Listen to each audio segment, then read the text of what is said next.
bem-vindos a mais um vídeo deste canal. Eu sou a Thaís Vilela do canal Seja Sol. Vou fazer mais um vídeo sobre o dossiê do feminicídio e mostrando razões de gênero que levam mulheres negras e o público LGBT a serem mortas todos os dias aí. A gente tem que lembrar que se existe feminicídio já é uma taxa muito alarmante. A gente tem que entender que o racismo torna as mulheres negras muito mais vulneráveis do que as mulheres brancas. Não que as mulheres brancas não mereçam ser acolhidas, mas eu estou falando um fato. A mulher negra acaba sendo mais invisibilizada ainda que a mulher branca, por uma questão histórica. E aí tem o público LGBT, que aí tem a lesbofobia, a LGBTfobia e tem também o público trans, porque a gente sabe o Brasil é o país que mais mata pessoas trans no mundo. E isso porque aqui no Brasil nós não temos leis que matam pessoas por serem público LGBT. Então é um dado de ódio, é um crime de ódio declarado aí contra o público LGBT e contra também esse público das mulheres. Como vocês já viram nos outros vídeos, vou deixar os videozinhos aqui na descrição que tem todo um trabalho aí do Instituto Patrícia Galvão, tem o IPEA, que os dados são retirados diretos desse instituto. E vamos de feminicídio e racismo. Antes de mais nada, deixa o joinha, ativa as notificações do sininho aqui embaixo.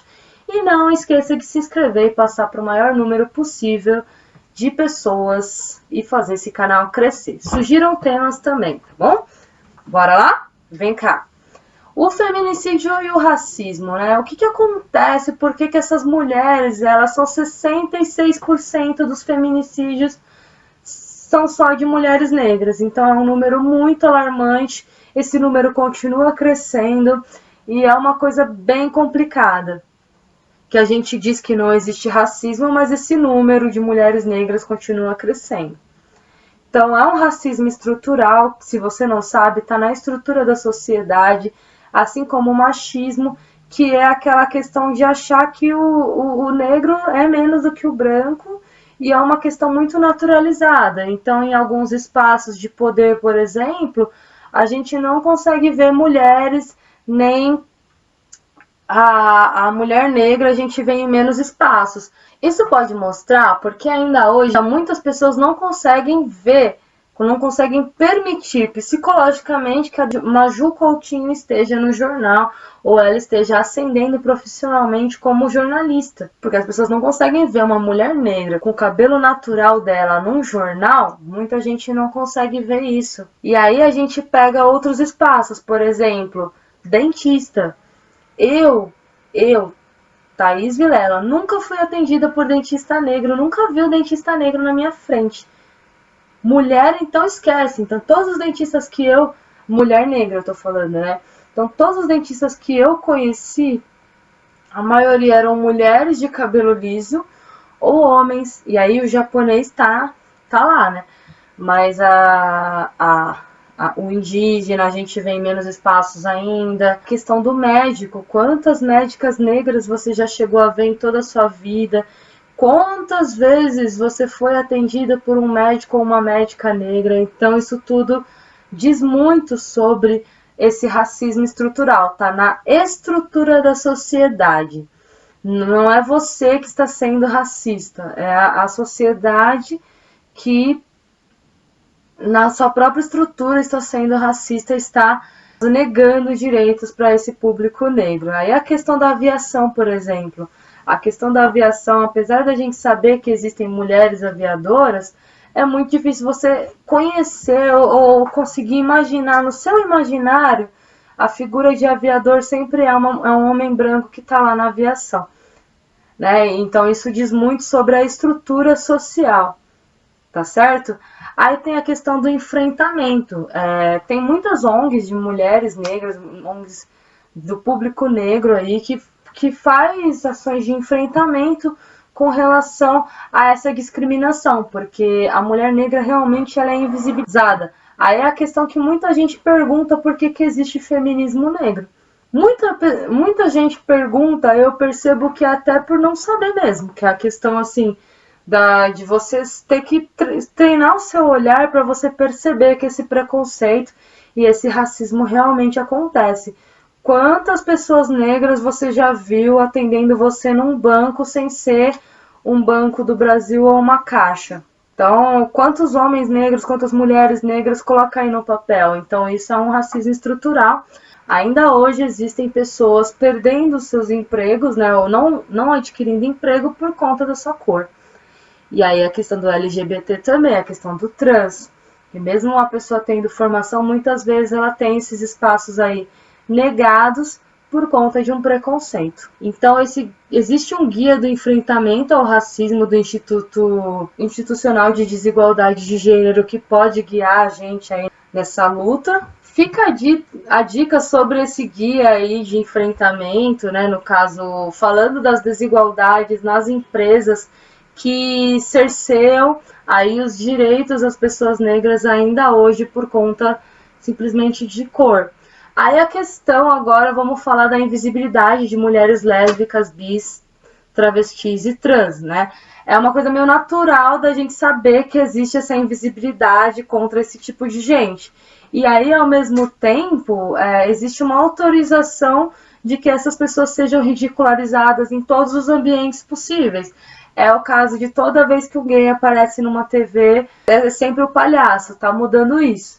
E aí a outra coisa que você pode perceber é que toda vez que aparece um gay, geralmente é um homem branco.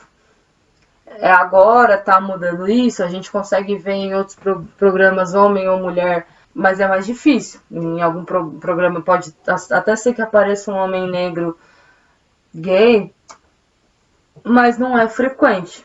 E aí sempre é o palhaço da relação. É muito difícil aparecer uma pessoa lésbica, trans ou gay que apareça com uma condição assim de eu sei o que eu quero e minha vida está bem. É sempre uma questão de que essa pessoa nunca vai ter sucesso na vida. Aí vamos lá. A questão da mulher já é uma questão bem difícil, porque ela já sofre essa questão de gênero aí. E a gente tem que saber que tem a questão dos estereótipos mesmo, né? O estereótipo da feminilidade, da mulher que serve ao marido e tudo mais.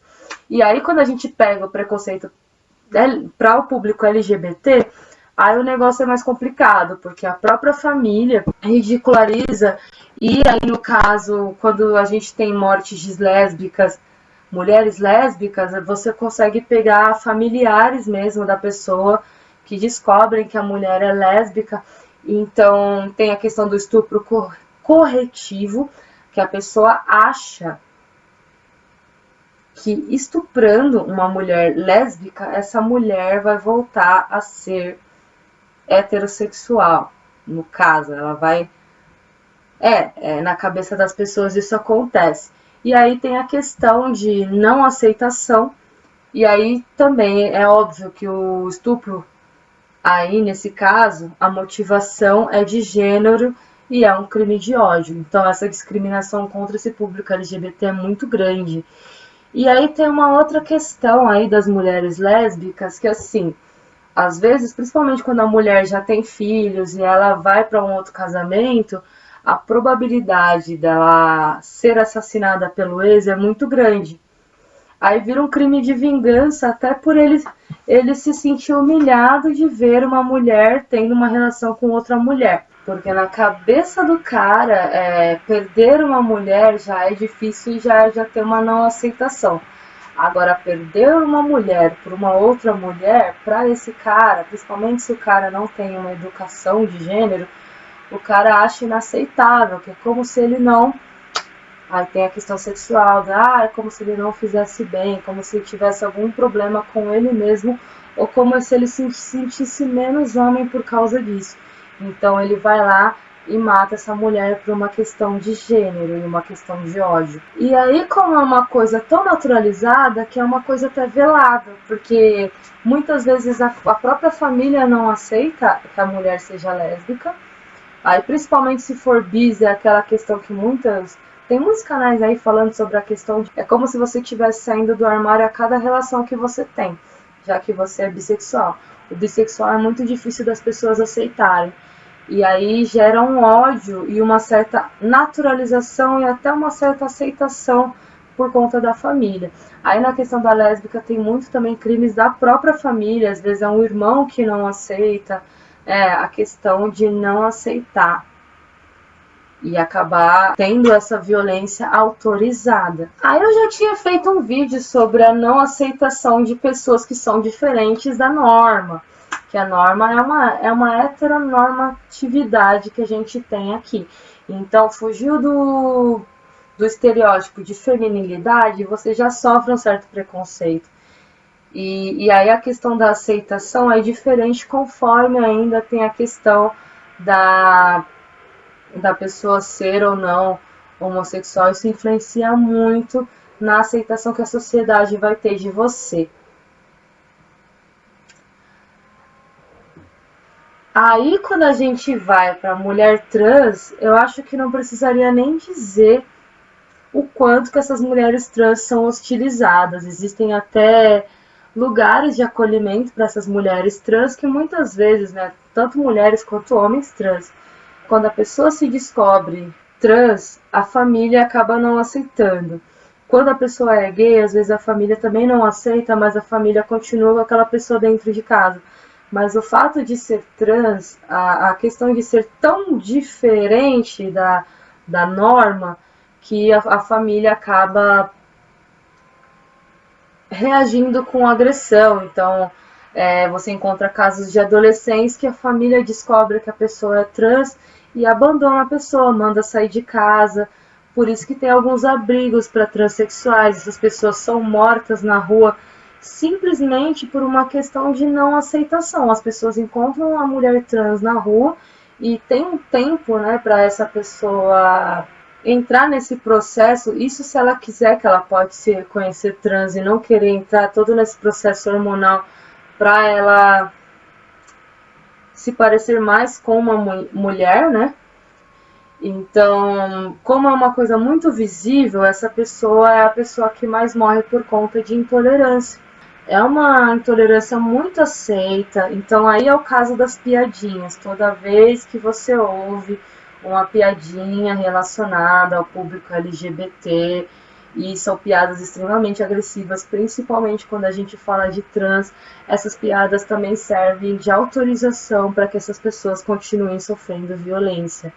A gente tem aqui essa questão do LGBT, que é uma coisa tão silenciada e tão invisibilizada que no Brasil não tem um estudo melhor sobre essas questões. O IPEA de 2019 tem, sim, algumas coisas relacionadas, mas a pesquisa que o Instituto Patrícia Galvão traz é até uma pesquisa de fora, de uma ONG que veio aqui para o Brasil e para outros países aí, e através do seu estudo ela percebeu que o Brasil é o número 1 de mortes contra transexuais. E aí aqui não existe esse sistema oficial de monitoramento para essas questões quando são relacionadas ao público LGBT, a lesbofobia, a homofobia, a transfobia. Esses levantamentos são feitos pela ONG Transgender Europe, TGEU, e a partir desse material de publicação por veículos de notícia, colocam o Brasil como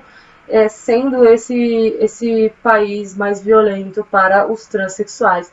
E é uma questão para a gente pensar, por que a gente não fala sobre isso?